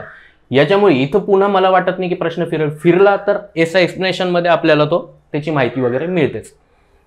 हैदराबाद स्वातंत्र्य संग्राम, मराठवाडा मुक्ती संग्राम, ऑपरेशन पोलवर 2018ला प्रश्न विचारण्यात आलाय आणि संयुक्त महाराष्ट्र चळवळीवर आतापर्यंत एकही प्रश्न विचारलेला दिसत नाही. पाहिलं तर जीव्हीपी समिती, नागपूर करार, फाजल अली कमी, अगदी महत्त्वाचं आहे, आतापर्यंत प्रश्न विचारला का नाही माहीत, एवढ्या गोष्टी माहीत असणं मोर दॅन सफिशियंट आहे. त्याच्यानंतर हे तर झाला आतापर्यंत अभ्यासक्रम. आता त्याच्यानंतर आपण काय दिलेलं आहे की इतिहास विषयांतर घेत असलेले वरील सर्व प्रकरण, त्यातील घटक, उपघटक या व्यतिरिक्त सर्वसाधारण अभ्यासाच्या पुस्तकाच्या बाहेरील घटक ज्यावर आतापर्यंत आयोगाने संयुक्त पूर्व परीक्षेत प्रश्न विचारले ते खालीलप्रमाणे. मग खालीलपैकी कोणती जोडी बरोबर आहे. मग आता याचं हे उत्तर आहे Bagchi, private investment in India, S Gopal, emergency of Indian. हा इतिहासमध्ये प्रश्न विचारलेला आहे, वाटते का तुम्हाला नाही, पण हा इतिहासमध्ये प्रश्न विचारलेला आहे. तर याचं हे ते तसेच प्रश्न आहेत की ज्याचं उत्तर तुम्हाला माहीत असणं अपेक्षित नाही, किंवा तुम्ही जे पुस्तक वाचत असाल वगैरे त्याच्यामध्ये सहजासहजी प्रश्न सापडत नसतात. आणि जे आपण जनरलायझेशन करतो, पेपर खूपच अवघड होता, खूपच अवघड प्रश्न आलेला पुस्तकाच्या बाहेर. मी म्हणतो एका विषयात एक प्रश्न दरवर्षी जरी आला तरी सुद्धा काही हरकत नाही, बाकीचे 14 कुठंच चुकायला नाही पाहिजे. परंतु सुदैवाने फॉर्च्युनेटली तुम्हाला फक्त 3च प्रश्न 6 वर्षात इतिहासचे आउट ऑफ बॉक्स आले. याच्यामुळे इतिहासात काही विचारतं, आवाक्याच्या बाहेर विचारतं असं अजिबात नाही. आता ही गोष्ट यांच्यावर जर का प्रश्न आलेला, काशीनाथ छत्रे यांच्यावर प्रश्न, मी सिलेबसमध्ये तो घटक टाकला का नाही, तुम्हाला तो करायचाच नाही जरी प्रश्न येऊन गेला तरी, कारण आउट ऑफ बॉक्स पुन्हा त्याच्यावर प्रश्न नाही येणार हे मी इथं सांगू शकतो. म्हणून आपण ही गोष्ट सिलेबसमध्ये नाही टाकले, पण ते आउट ऑफ बॉक्स किंवा आउट ऑफ सिलेबस हे जे प्रश्न आहेत ते मला फक्त तुम्हाला दाखवायचे की अशा प्रश्नांचं उत्तरं हे तुम्हाला देणं अपेक्षित नाही आहे, नाही दिलं तरी सुद्धा चालेल. सुदैवाने जर का तुम्हाला ते ट्रिकी मेथडनी जर का ऑल ऑफ दी अबो किंवा ब्रॅकेटमध्ये काहीतरी दिलेलं असते की ज्याच्या माध्यमातून आपल्याला लक्षात येतं हा उत्तर हे असू शकतं. आता जे जुने विद्यार्थी त्यांना लक्षात येत असेल मी काय बोलतो ते, त्या माध्यमातून मेट्रिकी मेथडनी जर का तुम्हाला सोडवता आलं तरच सोडवा, नाहीतर हमखास असे प्रश्न सोडून द्या. ठीक आहे. तर अशा प्रकारचं हे इतिहासाचं सिलेबस डिकोडिंग लेक्चर आपण पाहिले. पुन्हा बाकीच्या विषयांचं पण आपण सिलेबस डिकोडिंग पाहणार आहे. अभ्यास तुम्हालाच करायचा आहे. तुम्ही जे पुस्तकं संदर्भ साहित्य वापरत असताल तेच वापरायचं आहे. अजिबात एक्झामच्या पिरियडमध्ये तुम्ही वेगळं काही करण्याच्या याच्यात जाऊ नका. अगदी कमी वेळ आहे म्हणून तुम्हाला सांगतो. परंतु हे सर्व घटक उपघटक तुमचे कव्हर होत आहेत का तुम्ही ज्या पुस्तकाच्या माध्यमातून याच्यावर आवर्जून लक्ष देत नसल होत ते सगळं तुम्हाला करणं आहे जर का तुम्हाला प्रिलियम क्रॅक करायची असेल तर. या माध्यमातून तुम्ही अभ्यास ठेवला तर पूर्व परीक्षा पास होण्यासाठी वाचून तुम्हाला कोणीही अडू शकत नाही. तुमचंच तुम्हाला लक्षात येईल. मी म्हणतो ना की बाकीचे ऑथर वगैरे, मी पण ऑथरच आहे. जेव्हा परीक्षा झाली तेव्हा मी पण माझ्या बुकमधले प्रश्न टाकणारच की याच्यातून एवढे प्रश्न आले, त्याच्यातून तेवढे प्रश्न आले. परंतु तुम्हाला एक्झामपर्यंतचं मी आश्वासन देण्यापेक्षा मी तुम्हाला 2 दिवसाचं देतो ना. मी तुम्हाला हेच म्हणतो, एकच दिवस द्या, एकाच विषयातले 4 प्रकरण घ्या, तुम्हाला लक्षात येईल तुमचा किती फायदा होत असेल तर पुस्तक राहू द्या सोबत. शेवटी अभ्यासक्रम आहे, पुस्तक नाही अभ्यासक्रम आहे. सर्वात पहिली गोष्ट कोणताही सिलेक्टेड कॅन्डिडेट किंवा तुमचे मार्गदर्शक पण तुम्हाला एकच सांगतील की आयोगाचा अभ्यासक्रम लक्षात असो, म्हणजे पहिले हे सांगतील अभ्यासक्रम PYQ अनालिसिस या गोष्टींवर भर द्या. पण अभ्यासक्रम तुम्हाला माहिती आहे काय उणीव होती, एकच पानाचा फक्त अभ्यासक्रम एवढा जर का तुम्हाला मिळत असेल तर एकाही विद्यार्थ्यांनी या पलीकडे काही स्वतःचं सिलेबसचं डिकोडिंग वगैरे ते करण्याची काही गरज नाही. एकदम रेडीमेड दिलेले. याचा तुम्हाला मी 100 नाही, मी 101% सांगतो. 101% तुम्हाला एकाच दिवसातही फायदा होणार आहे. आणि तुम्ही महिनाभर केला तर तुम्हालाच लक्षात येईल ग्राफ की किती छान तुम्हाला याचा फायदा झालेला आहे. मला याचा आनंद आहे की या माध्यमातून तुमचा अभ्यास जो एवढा मोठा जो आवाका आहे तो कमी होऊन एवढ्या सिम्प्लिफाईड एका बॉक्समध्ये, बॉक्सच्या बाहेरील प्रश्न आपण म्हणत असतो हे आउट ऑफ बॉक्स प्रश्न. अरे पण बॉक्स कोणता आहे, बॉक्समध्ये कोणत्या गोष्टी येतात ते तर सांगायला पाहिजे कोणी. हा तो बॉक्स आहे. याच्या बाहेर जे आहे ते हे आहे, हे नाही करायचं. जे बॉक्स आहे एवढं किमान करायचं, याच्या बाहेर तुम्हाला येणार नाही. 13-14 प्रश्न हे तुम्हाला प्रत्येक याच्यात येणार आहे. आणि अशाच पद्धतीने काही संयुक्तामध्ये तरी आउट ऑफ प्रश्न येत नाही. 15 पैकी 15 पडायला तुम्हाला काही हरकत नाही. ठीक आहे. तर हे या माध्यमातून तुम्ही असाच अभ्यास राहू द्या. तुम्हाला येणाऱ्या सर्व परीक्षांसाठी खूप खूप बेस्ट ऑफ लक. ठीक आहे. धन्यवाद.